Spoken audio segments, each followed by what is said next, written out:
বিসমিল্লাহির রহমানির রহিম। আসসালামু আলাইকুম। কেমন আছেন সবাই? আশা করছি আল্লাহর রহমতে বেশ ভালো আছেন, সুস্থ আছেন। আলহামদুলিল্লাহ আমরাও বেশ ভালো আছি, সুস্থ আছি।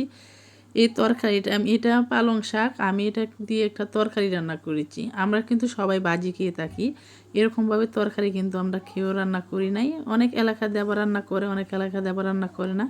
যারা নতুন, তাছাড়া যারা ব্যাচেলার আছেন, এই রান্নাটা অবশ্যই ফলো করে রান্না করে খাবেন, দেখবেন অনেক মজা হবে আর কি। আর যারা এরকমভাবে রান্না না করেন ঝুল, তারা একবার হলেও ট্রাই করে দেখবেন এটা কেমন হয়।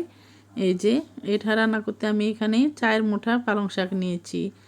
4 মুঠা পালং শাক আমি ভালোভাবে ধুয়ে তারপর হালকা একটু কুচি করে নিয়েছি।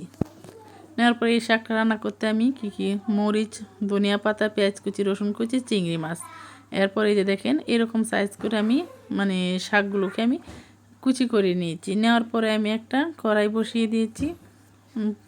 কড়াই বসিয়ে দেওয়ার পরে এটার মধ্যে আমি পরিমাণ মতো তেল দিয়ে দিচ্ছি, কারণ শাক জাতীয় যে কোনো জিনিসের মধ্যে কিন্তু তেলটা একটু বেশি দিতে হয়। এর মধ্যে আমি পেঁয়াজ কুচি দিয়ে দিচ্ছি, রসুন কুচি দিয়ে দিচ্ছি। দেওয়ার পরে একটু ভালো করে ভেজে উল্টিয়ে পাল্টিয়ে দিচ্ছি আর কি।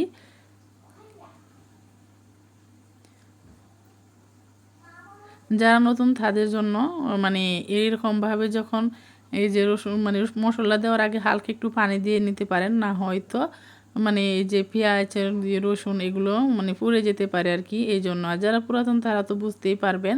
এরপর আমি দেখেন পরিমাণ মতো একটু হলুদ দিয়েছি, তারপর একটু মরিচের গুঁড়া দিয়েছি যেহেতু একটু তরকারি। এরপর দিয়েছি ধনিয়া গুঁড়া, স্বাদ মতো লবণ। দেওয়ার পরে আমি মশলাটাকে ভালোভাবে কষিয়ে নিচ্ছি।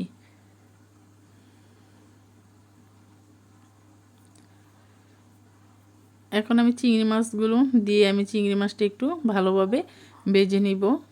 এরপর দেখেন আমি একটু পানিও দিয়ে দিয়েছি, কারণ না হয়তো পুড়ে যাবে এই জন্য। চিংড়ি মাছ, কাঁচামরিচ এখন আমি একসাথে দিয়ে চিংড়ি মাছটাকে ভালো করে কষিয়ে নিব।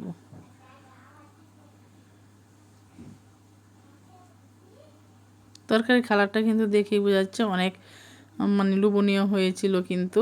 আর এই যে এখনও কিন্তু এই মুহূর্তেও কিন্তু ভালোভাবে কষিয়ে তারপর খাওয়া যাবে। চিংড়িটা আমার প্রায় কষানো হয়ে গেছে মশলার সাথে করে। এরপর আমি এখন এই যে শাকগুলো আমি দিয়ে দিব।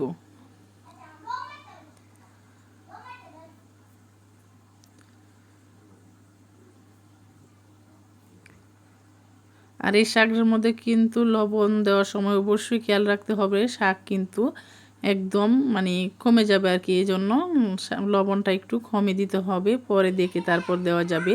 আর আমি একটু পানি দিয়েছি, কারণ আমি পালং শাক দিয়ে চিংড়ির ঝোল রান্না করতেছি, এই জন্য কিন্তু আমি একটু পানি দিয়েছি। এটার মধ্যে কিন্তু অটোমেটিক পানি অনেক উঠে, তারপরও আপনার বেশি দিবেন না, হালকা একটু পানি দিয়ে দিবেন, যেহেতু ঝোলটা রান্না করা হবে এই জন্য আর কি। এই তো দেখেন অনেকটুকু কমে গেছে। এখন আমি উল্টিয়ে পাল্টিয়ে নেড়ে চেড়ে দিচ্ছি, তলেরগুলো উপরে দিচ্ছি, উপরেরগুলো নিচে দিচ্ছি আর কি। এরকমভাবে ভালোভাবে আমি নেড়ে চেড়ে মিশিয়ে নিচ্ছি। যখন আমি ডাকনাটা ডাকনাটা খুলেছি, তখনই কিন্তু অনেক মজার একটা ঘ্রাণ আসছে। তরকারিটা যে মজা হয়েছে তখনই কিন্তু বোঝা যাচ্ছে। এরপর আবারও আমি ভালোভাবে তরকারিটা সুন্দর করে রান্না করে নিতেছি। রান্না হওয়ার আগ মুহূর্তে আমি এটার মধ্যে অ্যাড করে দিব আর কি ধনিয়া পাতা। এই তো দেখেন প্রায় ঝোলগুলো কমে আসছে। এরপর দেখেন আমি ধনিয়া পাতাগুলো দিয়ে দিচ্ছি। ধনিয়া পাতাটা দিয়ে একবার একটু মিক্সড করে তারপর আমি চুলা থেকে নামিয়ে নিব। এই তো তরকারি দেখেই বোঝা যাচ্ছে প্রায় হয়ে গেছে। ঝোলটা কিন্তু একদম শুকিয়ে শুকিয়ে আসছে আর কি। এই তো তরকারি হয়ে গেছে। এরপর আমি একটা বাটিতে ঢেলে নিয়েছি। নেওয়ার পরে দেখেন কতটা লোভনীয় হয়েছে। এরকমভাবে আবার আমি বলতেছি একবার হলো রান্না করে খেয়ে দেখবেন, অনেক মজার হয় এই তরকারিগুলো। পালং শাক দিয়ে চিংড়ির ঝোল আর কি।